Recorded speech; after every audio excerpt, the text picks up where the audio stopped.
कान disturb रहता है, कोई काम वगैरह करते हैं नहीं। नजदीक आओ ताकि पढ़ सको। सिर पर बोझ, कान में दिक्कत, 12 साल से हैरान, कोई काम सफल नहीं हो रहा, बंधन है, मंगल काज से लेकर के काम, व्यापार, बिजनेस को लेकर के परेशानी आपकी, माइक तो नजदीक है, जी। व्यापार तक की परेशानी बनी हुई है। स्थिर व्यापार आपका होगा, बिजनेस में ही आप सफल होंगे। किराने का अथवा जनरल स्टोर का दुकान डालिए, उसमें उन्नति होगी। कान का ऑपरेशन नहीं होगा, नहीं होगा, नहीं होगा। आशीर्वाद।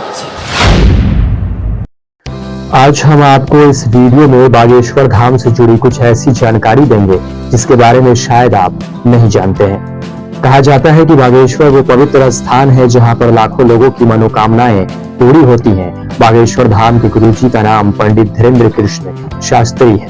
बागेश्वर धाम के गुरुजी पर भगवान हनुमान जी की असीम कृपा है। दिव्य दरबार में भगवान हनुमान जी और दिव्य शक्तियां उनको प्रेरणा देती हैं।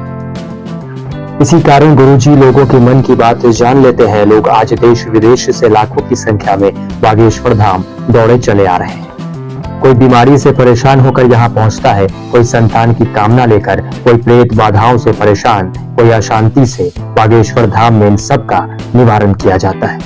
हजारों समस्याओं से दुखी लोग बागेश्वर धाम में अपनी समस्याओं का समाधान पा रहे हैं। आश्चर्य इस बात का है कि विज्ञान के इस युग में समस्याओं को लेकर आए व्यक्तियों के मन की बात उनसे बिना पूछे पंडित बागेश्वर धाम के द्वारा पहले से एक पर्चे पर लिख दी जाती है।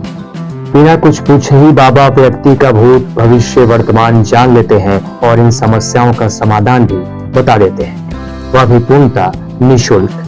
गड़ा गांव के बाहरी हिस्से में एक प्राचीन मंदिर है जो चंदेर कालीन बताई जाती है। इस मंदिर में बागेश्वर धाम का चमत्कारिक स्वरूप है और वहीं स्वयं भगवान बालाजी भी विराजमान है। आपके मन में एक प्रश्न आया होगा कि बागेश्वर के संत धीरेन्द्र कृष्ण शास्त्री के पास ऐसी कौन सी दिव्य शक्ति है जिससे वे लोगों के मन की बात जान जाते हैं। गुरुजी बताते हैं कि जब वो 8 से 9 वर्ष के थे तभी से वो बागेश्वर धाम की सेवा में लगे हुए हैं। जब गुरुजी 12-13 वर्ष के थे तब उनके अनुभव पढ़ने लगे थे। उनके दादा उन्हें विशेष विधियों के द्वारा सजोने लगे थे। पंडित धीरेन्द्र कृष्ण शास्त्री की माता का नाम सरोज और पिता का नाम पंडित राम कृपाल है। गुरुजी का जन्म 15 जुलाई 1996 को हुआ था। उनका बचपन अति गरीबी में बीता। एक कच्चे मकान में ही उनका पूरा परिवार रहता था। उनका पूरा परिवार पूजा करने के बाद दक्षिणा पर ही निर्भर करता था। उनकी भी इच्छा थी कि उनका परिवार अच्छा खाना खाए, एक अच्छा जीवन बिता सके, लेकिन पैसों की तंगी के कारण ऐसा संभव नहीं था। धीरेन्द्र शास्त्री कम उम्र में ही साधना योग करते थे। गुरुजी कहते हैं कि उनको आगे बढ़ाने वाला, आगे मार्ग बताने वाला कोई नहीं था। इस कारण वो रोते रहते थे। वो कहते हैं कि उनकी जिंदगी में एक नया मोड़ आने वाला था, इसलिए शायद ईश्वर परीक्षाएं ले रहा था। गुरुजी कहते हैं कि उनको स्वप्न में ऐसी प्रेरणाएं हुई कि अगर आगे बढ़ना है तो साधना मार्ग को अपनाओ।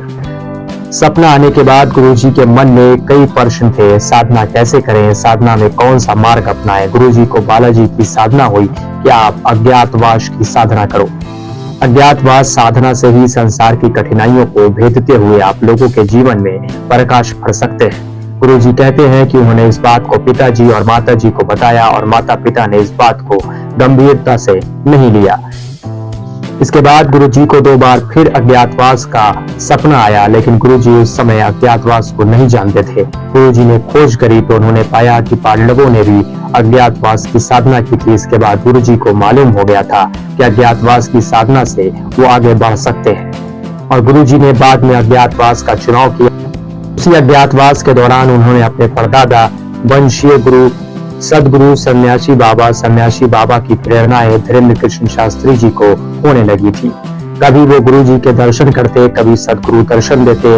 उसी अज्ञातवास में उनका आशीर्वाद मिला। उसके बाद उन्हें भगवत कृपा प्राप्त हुई और सदगुरु ने उन्हें वापस जाने को कहा और फिर गुरुजी वापस आ गए। इसके बाद गुरुजी अपने गांव वापस आए। गुरुजी कहते हैं कि सदगुरु सन्यासी बाबा और श्री बालाजी सरकार की कृपा से उन्होंने कार्य शुरू कर दिया और आज हम सब देख रहे हैं कि देश विदेश से लोग बागेश्वर धाम आ रहे हैं। कहते हैं कि अज्ञातवास के कठिन मार्ग पर चलकर धीरेन्द्र कृष्ण शास्त्री ने भगवत कृपा को प्राप्त किया, जिसे देख लोग बागेश्वर धाम आ रहे हैं और अपनी समस्याओं का समाधान पा रहे हैं। तो पंडित धीरेन्द्र कृष्ण शास्त्री को भगवान कहते हैं, क्योंकि लोगों की समस्याओं को उन्होंने दूर किया है। खुद पंडित शास्त्री अपने आप को भगवान नहीं मानते, वो कहते हैं कि मैं भगवान नहीं हूं। उन्होंने कहा कि एक इंसान महापुरुष योगी गुरु बन सकता है, लेकिन भगवान नहीं बन सकता। गुरुजी अपनी शक्तियों को बालाजी की महिमा के सिवा और कुछ नहीं मानते। गुरुजी गौ सेवा, गरीब कन्याओं का विवाह जैसी कल्याणकारी काम भी करते हैं।